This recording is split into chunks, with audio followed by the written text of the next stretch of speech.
I almost went out of business. Let me tell you how. So during COVID, everybody knows that a lot of things closed down. I had 7 locations. I closed down 4 immediately, got left with 3. Unfortunately, 2 more of those stores closed down, so we got down to 1 location, which is the one that I'm in right now.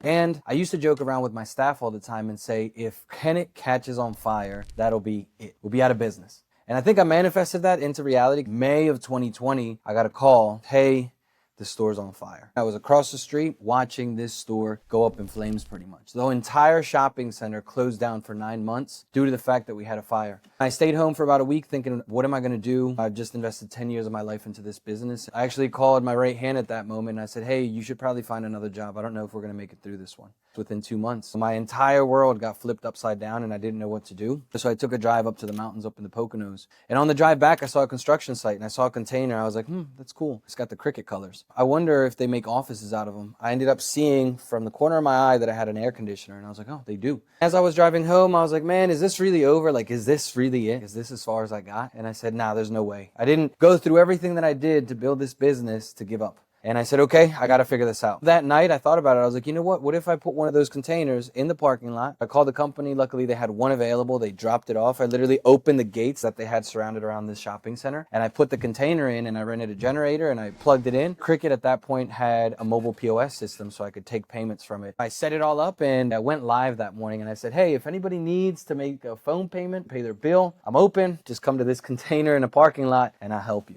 And I waited and I waited and I waited. And by that afternoon, guys, I lie to you not, the entire parking lot was full of cars and people started coming in. And that's how we operated for months. We were doing 90 activations out of a storage container and that literally saved the business, guys. That's how we came back. Not all the stores made it. So 4 of those 7 locations actually stayed closed permanently. And it took me a couple years to bounce back. Luckily, we're at 9 at this point, building to 50. The road isn't easy, but you got to keep going. Guys, we're building a community out for all of us in wireless retail. If you guys ever need help with your business, if you guys ever need advice, if you guys ever need a little push in the right direction, send me a DM. I'd be happy to help. I'll talk to you soon.